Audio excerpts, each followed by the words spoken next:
રાજકોટમાં અગ્નિકાંડ થયો તે મામલે હવે મોટા સમાચાર સામે આવી રહ્યા છે, મોટા ખુલાસા પણ થઈ રહ્યા છે। તો આ સમાચાર પણ મળી રહ્યા છે, જેમાં રાજકોટ અગ્નિકાંડને મામલે હવે વધુ માહિતીઓ જાણવા મળી રહી છે।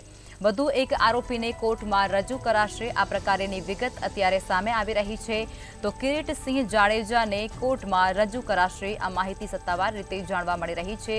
પોલીસ કિરીટસિંહ જાડેજાના રિમાન્ડ પણ માંગશે કોર્ટ સમક્ષ, તે પ્રકારની માહિતી પણ જાણવા મળી છે।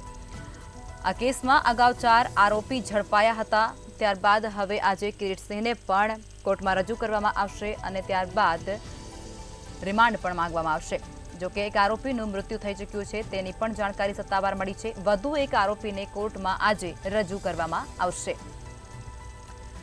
જેનું નામ કિરીટસિંહ જાડેજા છે। કિરીટસિંહ જાડેજાને કોર્ટમાં આજે રજૂ કરવામાં આવશે। પોલીસ દ્વારા કિરીટસિંહ જાડેજાના રિમાન્ડ પણ માંગવામાં આવશે। કોર્ટ સમક્ષ રિમાન્ડની માગણી પણ પોલીસ દ્વારા કરાશે, જેમાં અગાઉ 4 આરોપીઓ ઝડપાઈ ચૂક્યા હતા અને હવે આખરે કિરીટસિંહનું પણ આજે રિમાન્ડ છે તે માંગવામાં આવશે।